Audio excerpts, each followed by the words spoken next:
So first, I would define myself as an NLP person. So I did a lot of NLP projects in machine translation and evaluation. But also I'm interested in model capabilities, like how the AI models thinking through time. And this is the topic of temporal reasoning. And when I was preparing for this talk, I was thinking what I can contribute to ACL SIG-FinTech, because I'm very excited to give a talk to the audience here, but also I'm a bit anxious because I didn't work in the finance domain before. So I had to take one step back and to do some research and think about the financial problems, but also I'm taking into account the publication of your research group. Then this topic came to me, the why AI traders lose money. Then I will discuss this topic from a perspective of temporal reasoning. Okay, with this, let's get started. The story begins with something we all know of, that a company, OpenAI, invented ChatGPT. It has impacted many sectors of our life. Then finance has no exception. And we can see many news articles that are discussing the use cases of ChatGPT for finance. But why people are interested in AI for finance in the first place? This is because many people, including myself, and we believe one day that we will be supported or surrounded by our personal financial assistant, and which can support us 7 times 24 hours, can manage our money, and can analyze the market, predict the price, and help us to make profit. This all sounds great, but remember, finance is a high-stake domain. So any mistake by AI may cause us lose a fortune. This is exactly what we're seeing today. Early this year, an entrepreneur, Kevin, and he experimented with AI training bot. He let the AI training bot access to his financial account, which has more than $10 million. And he asked the training bot to make profit for him. But unfortunately, the results didn't come to his way. And in just a single day, that training bot lost $10 million. What happened? That's crazy. And we as researchers, we'd like to ask questions. There's many research questions that we could explore. But in this talk, I will focus on the following 3. What does AI trader think? Why it failed so brutally? And why it didn't stop trading after losing money for just a few hours. So first, what does AI trader actually do? I think there are 3 major tasks: collecting the data, analyzing data, then predict the market. Then in speaking of data, there's a lot of data sources, but what data sources are of interest for the AI traders? So let's say there's a social media data, which regards social media platform have the data regarding user reaction to the market. There's an analysis report, which are the report regarding the financial situation of companies. Then the price chart, these are the figures that use candlesticks to describe the price changes over time. There's on-chain data, which are regarding the crypto assets, and so on. So what skill set do AI traders need in order to analyze all these kind of data sets? So the first skill set I can think of is multimodality, because the data include numbers, figures, tables, and charts, right? So it's important for AI to understand the AI traders to understand different kinds of data that presented in different forms. Second is temporality, because we want AI to analyze 1 minute chart, 3 minute chart, and to reason about when to buy and when to sell. Third is domain expertise, because we know the AI trader must have the financial knowledge, otherwise it will not be able to understand, to analyze the financial data, financial report. Then what is creativity here is that, for instance, we want AI trader to predict the market in the next 10 minutes. But this is the knowledge not available in the training data. So this is the new knowledge. So the AI trader must be creative, so to speak, to create this new knowledge, to make reliable decisions, like forecasting the price in the next 10 minutes. Of course, there's many other skills I didn't mention here, but we can discuss in the QA session. And today, I would like to dive into one skill, which is temporality. The temporality thinking skill, AI thinking through time. Why I think this thinking skill may stand out among others, because these skills will affect AI tradings regarding when to buy, when to sell, and when to stop. I can think of several dimensions regarding time. For instance, let's say real-time reasoning. Real-time reasoning is where we ask AI traders to analyze 1 minute chart, 30-second chart, and we hope the AI can make a decision of buying and selling really quickly, and attempting to be outsmart of everyone in just in the blink of the eye. The second is short-term reasoning, in that we hope the AI can buy at the right time and sell at the right time. Long-term reasoning is that we hope the AI will not be panicked about immediate losses, but focus on the long-term gains. Then time arithmetic is regarding when to buy and when to sell. I will give some examples in the next few slides. Then time step parsing is which allows the AI to read off the clocks. So it will notice that when the market opens, when the market ends. And here is that the main objective for me, that to have this temporal thinking skill, is to reason about when to buy, when to sell, and when to stop. And I can think about at least 2 AI behaviors that are responsible for the when reasoning. First, how does AI tokenize time? Second, how does AI internally represent time? Then I will go through these behaviors one at a time. How does AI tokenize time? We ask the Q1, 2.5, and gamma to tokenize the time step. And we found here is the time step is entirely fragmented into individual tokens. So what these numbers even mean in this case, right? Then why this matters? Because let's say we have a brilliant AI, a financial assistant, and it can understand every single report, analyze the report, and we ask simple instructions. We just ask AI trader to buy an Apple stock at 9:30 and sell at 2 p.m. and stop doing at 4 p.m. But then the AI trader think, okay, I can take on this task. But when the AI trader look at the clock, he got confused. 9:30, right? What does it even mean? So this is problematic. Okay, so maybe the AI trader will buy and sell at the wrong time. And this is the same story if we apply, let's say, I asked the GPT-4, Llama 3, and the DeepSeek R1 to tokenize a date. And you will see the year component, 2019, is fragmented into 2 subtokens. So what does the 201 even mean here? Right? So this would make the problem that maybe the AI trader will lose the opportunity of making profit.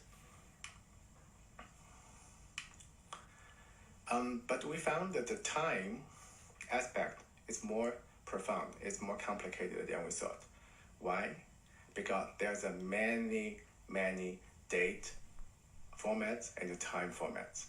But also we can see there's different calendar systems, Gregorian systems, non-Gregorian systems. There are different time periods and different language-specific representations. For instance, January in English, 1月 in Chinese, and Januar in German. Then the question is, now we know the AI would like to produce data fragments, but whether these time fragments or data fragments really matters to temporal reasoning tasks. This is what we are investigating here. So we correlate the F metric score with the temporal reasoning performance. The F metric score is the matrix we designed to quantify the data fragments. And we found the correlation is moderate. This means generally the greater fragmentation leads to poorer temporal reasoning performance. But this is not always the case, right? Because the correlation is just moderate. So the question here becomes when, so sometimes, let's say, there's a possibility that the data is fragmented, so the AI cannot properly tokenize time, but the temporal reasoning output is still correct. So we want to ask why this is the case. Why, when do data fragments not matter? So what we call this phenomenon is resilience to data fragments, because we found that sometimes the AI is able to heal the data fragments through the internal computation. So you see here the tokenization is wrong, but the model output is correct. But what does the healing process look like? So we define healing process to be the process that AI stitch the data fragments in a way that the reasoning output is correct. For instance, here we just ask a simple question for AI, and the reasoning output is correct, and this is the stitching path. Okay, so 25 is stitched to 220, 220 is stitched to 031, and this is the stitching path we observed at the last layer of the transformer. But there's many different stitching paths, stitching options across different layers. Sometimes we can see the same stitching path, sometimes we can see different stitching paths. But of course, different other stitching paths will often lead to the wrong reasoning output. So this is the healing process, which is able to heal the data fragments.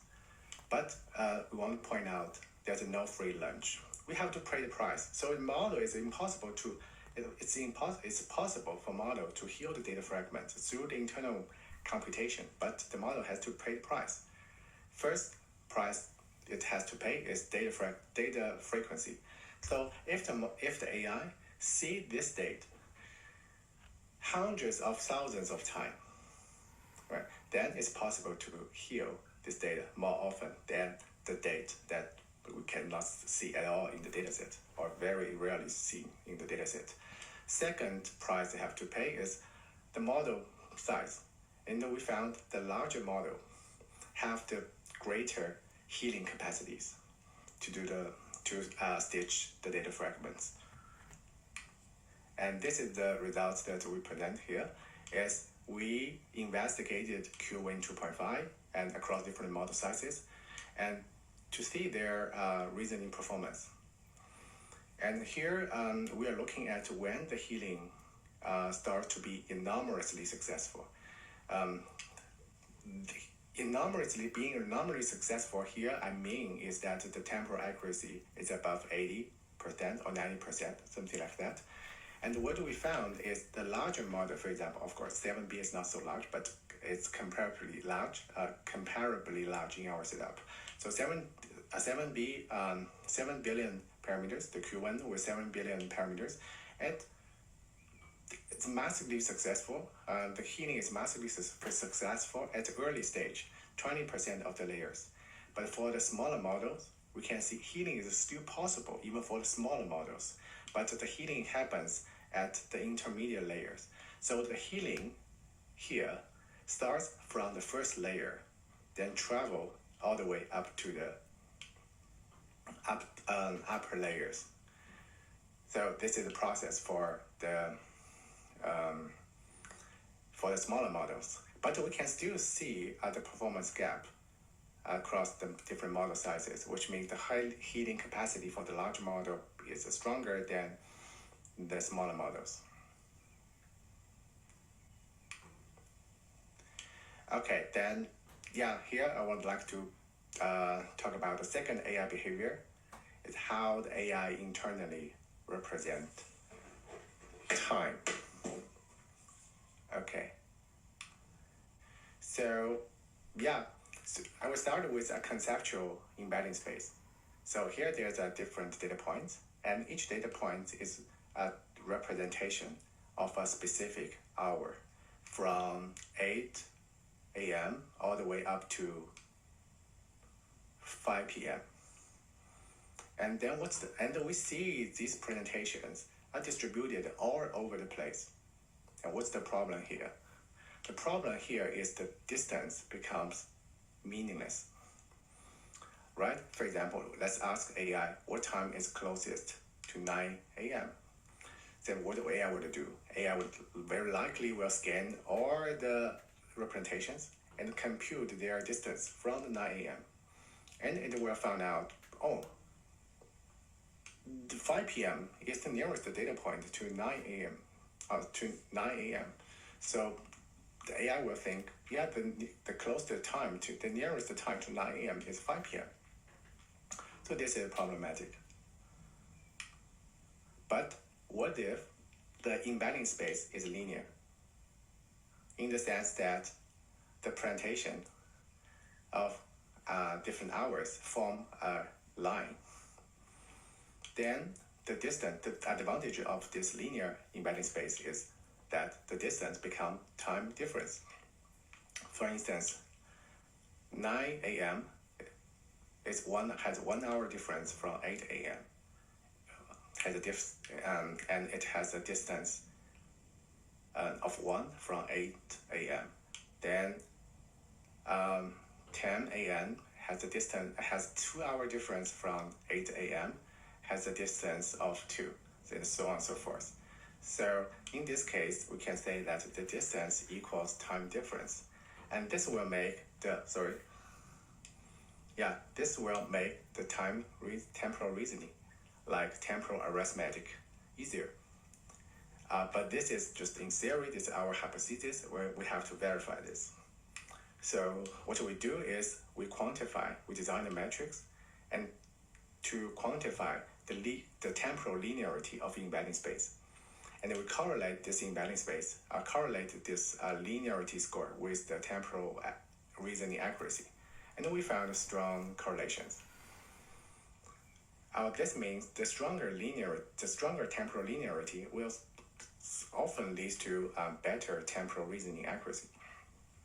I will skip all the details, for example, how we design metrics and so on. If you are interested, please check out our paper. And in our paper, we also discussed the linearity and the tokenization.